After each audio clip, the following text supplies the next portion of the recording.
కృష్ణం వందే జగద్గురుం. జై శ్రీకృష్ణ. ఈ వీడియో చూసే ముందు ఒక లైక్ కొట్టి జై శ్రీరామని కామెంట్ చేయండి. అందరికీ నమస్కారం.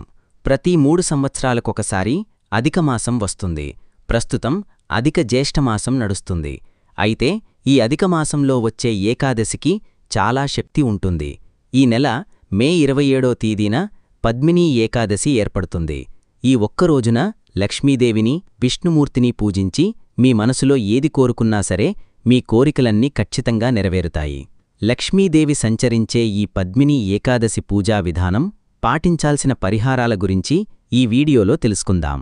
మే 27వ తేదీన చాలా శక్తివంతమైన పద్మినీ ఏకాదశి ఏర్పడుతుంది.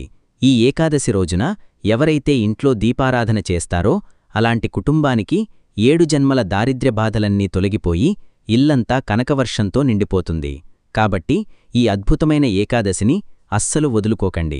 ఈ ఏకాదశి రోజున వివాహమైన స్త్రీలు తెల్లవారుజామున నిద్రలేచి ఇంట్లో దీపారాధన చేసుకోండి. ముందుగా మీ ఇల్లంతా శుభ్రం చేసుకుని ఇంటి గుమ్మానికి పసుపు రాసి కుంకుమబొట్లు పెట్టి ఇంటి ముందు అష్టదళ పద్మం ముగ్గును వేయండి. ఏకాదశి రోజున ఈ ముగ్గు వేస్తే లక్ష్మీదేవి మీ ఇంట్లోకి వెంటనే అడుగుపెడుతుంది. ఈ ఏకాదశి రోజున ప్రతి ఒక్కరూ ఉదయం స్నానం చేసేటప్పుడు నీటిలో చిటికెడు పసుపు కలిపి స్నానం చేస్తే మీ జాతకంలో ఉన్న దురదృష్టం తొలగిపోయి జాతకంలో గురుబలం పెరిగి పట్టిందల్లా బంగారమై అవుతుంది. అలాగే నీటిలో తులసిదళాలు వేసుకుని స్నానం చేస్తే నరదిష్టి, అనారోగ్య సమస్యలన్నీ వెంటనే తొలగిపోతాయి. మీ పూజగదిలో ఉన్న లక్ష్మీదేవి చిత్రపటానికి గులాబీ పూలు, అలాగే విష్ణుమూర్తి చిత్రపటానికి తులసిమాల వేసి స్వామివారి ముందు 2 పిండి దీపాలు వెలిగించండి. అయితే పిండి దీపాలు వెలిగించలేనివారు ఇత్తడి కుందుల్లో ఆవు నెయ్యి పోసి దీపారాధన చేసుకోవచ్చు. అయితే ఈ రోజున తప్పనిసరిగా ప్రతి ఒక్కరూ ఇంట్లో పాలు పొంగించాలి. సాధారణంగా ఇంట్లో పాలు పొంగిస్తే చాలా శుభసూచకం.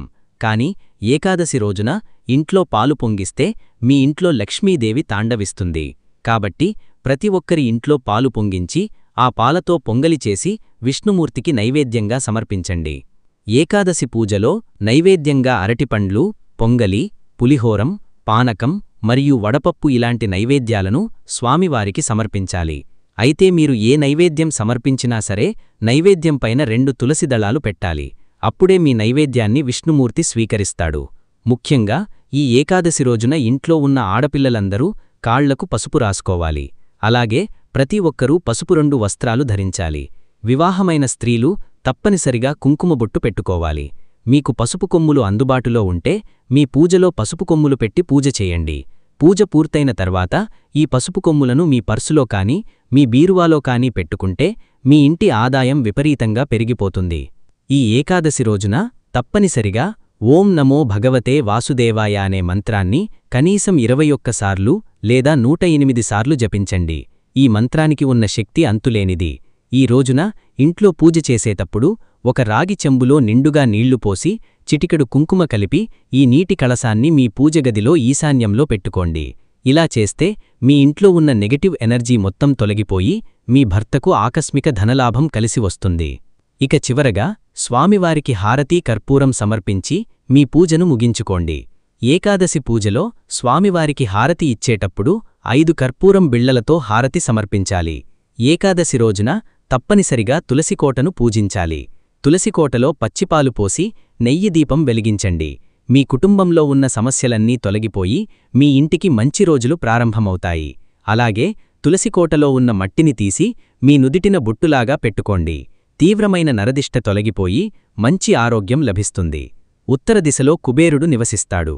కాబట్టి ఈ ఏకాదశి రోజున లక్ష్మీ కుబేర ఫోటోను మీ పూజగది ఉత్తర గోడకు పెట్టుకోండి. దీనివల్ల మీ ఇంటికి నిరంతరం డబ్బు వస్తూనే ఉంటుంది. అన్నిటికన్నా ముఖ్యంగా ఈ ఏకాదశి రోజున మీ ఇంటి ప్రధాన తలుపుపైన గంధంతో స్వస్తిక్ గుర్తు వేసి ఆ స్వస్తిక్ గుర్తుకు సాంబ్రాణి పొగవేయండి. ఇక మీ ఇంట్లో ఉన్న చెడు శక్తులన్నీ వెంటనే తొలగిపోయి మీ ఇంట్లోకి దైవశక్తులు ప్రవేశిస్తాయి. మీ మనసులోని కోరికలు త్వరగా నెరవేరాలంటే ఈ ఏకాదశి రోజున మీ దగ్గరలో ఉన్న శివాలయానికి వెళ్లి శివలింగానికి తెలుపు రంగు గన్నేరుపూలు సమర్పించండి. మీ మనసులోని కోరికలన్నీ వెంటనే నెరవేరుతాయి. విపరీతమైన అప్పుల సమస్యలతో బాధపడేవారు ఈ ఏకాదశి రోజున మీ పూజగదిలో ఉన్న లక్ష్మీదేవి పటానికి తామర పువ్వులు సమర్పించి ఓం కమలాయే నమః అనే మంత్రాన్ని జపిస్తే మీ కటిక పేదరికం వెంటనే తొలగిపోయి ధనవంతులయ్యే అవకాశం ఉంటుంది.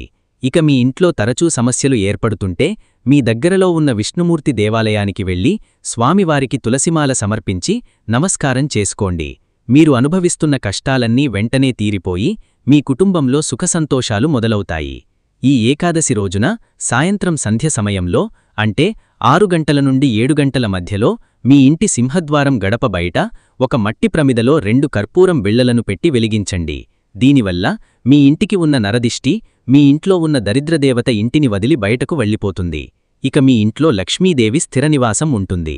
ఈ ఏకాదశి రోజున ఉసిరిదీపం వెలిగిస్తే చాలా మంచిది. కాబట్టి మీ ఇంట్లో తులసికోట ఉంటే తులసికోట దగ్గర ఉసిరిదీపం వెలిగించి నమస్కారం చేసుకోండి.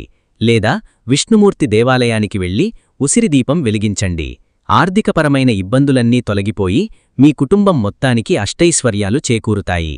సాధారణంగా గోమాతకు ఆహారం తినిపించి ప్రదక్షిణాలు చేస్తే చాలా మంచిది. అందులోనూ ఈ పద్మిని ఏకాదశి నాడు గోవుకు ఆహారం తినిపించి ప్రదక్షిణాలు చేస్తే తరతరాల తరగని ఐశ్వర్యం కలుగుతుంది. అయితే మన పురాణాల ప్రకారం ఈ ఏకాదశి రోజున ఉప్పు తినకూడదని పండితులు సూచిస్తున్నారు. ఎందుకంటే ఈ రోజున ఉప్పు తింటే అనారోగ్య సమస్యలు ఏర్పడతాయని నమ్మకం. కాబట్టి ఈ రోజున ఉప్పు వాడకం తగ్గించుకోవాలి.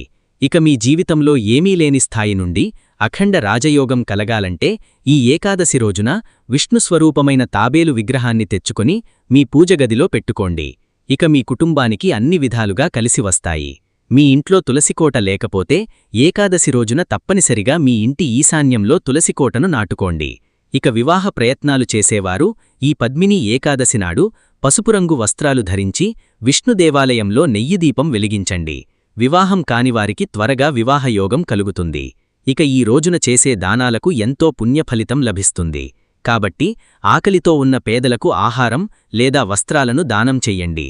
ఈ రోజున ఒక్కరికి అన్నదానం చేసినా సరే 1,000,000 మందికి అన్నదానం చేసినంత పుణ్యఫలితం కలుగుతుందట. ఇక ఎవరైతే త్వరగా కోటీశ్వరులు అవ్వాలని కోరుకుంటారో అలాంటివారు మీ బీరువాలో కొన్ని తులసి దళాలు పెట్టుకోండి. మీ ఇంటి ధన ప్రవాహం పెరుగుతుంది.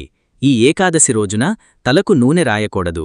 ఎందుకంటే ఏకాదశి రోజున నూనె రాస్తే మీ ఆయుష్షు తగ్గిపోతుందని, అనారోగ్య సమస్యలు మొదలవుతాయని నమ్మకం. ఏకాదశి రోజున తప్పనిసరిగా స్త్రీలు ఉపవాసం ఉండాలి. ఏకాదశి రోజున ఉపవాసం ఉంటే 1,000,000 జన్మల పుణ్యఫలితం లభిస్తుంది. మీ కుటుంబం మొత్తానికి భోగభాగ్యాలు వరిస్తాయని పండితులు సూచిస్తున్నారు. అయితే ఏకాదశి రోజున పొరపాటున కూడా పగటిపూట నిద్రపోకూడదు. దీనివల్ల మీరు చేసే పూజలకు ప్రతిఫలితం దక్కదు. అలాగే ఈ రోజున పొరపాటున కూడా మాంసాహారం, ఉల్లిపాయ మరియు వెల్లుల్లి తినకూడదు. ఏకాదశి రోజున ఏది చేసినా చెయ్యకపోయినా ప్రతి ఒక్కరూ వెంకటేశ్వర స్వామి దేవాలయానికి వెళ్ళండి. చాలా మంచి జరుగుతుంది. ఇక ఎవరైతే సంతానం కోసం ఎదురుచూస్తున్నారో అలాంటివారు రావిచెట్టు కింద నువ్వుల నూనెతో దీపం వెలిగించి రావిచెట్టుకి 7 ప్రదక్షిణాలు చేస్తే సంతానం లేనివారికి సంతాన ప్రాప్తి కలుగుతుంది. ఏకాదశి రోజున ఇలాంటి చిన్న చిన్న నియమాలు పాటించి విష్ణుమూర్తి సంపూర్ణ అనుగ్రహాన్ని పొందండి. చూశారు కదా ఈ వీడియోని. ఈ వీడియో కనుక మీకు నచ్చినట్లయితే లైక్ చేయండి, షేర్ చేయండి, సబ్స్క్రైబ్ చేసుకోండి. Thank you for watching. Survey జనా సుఖినో భవంతు.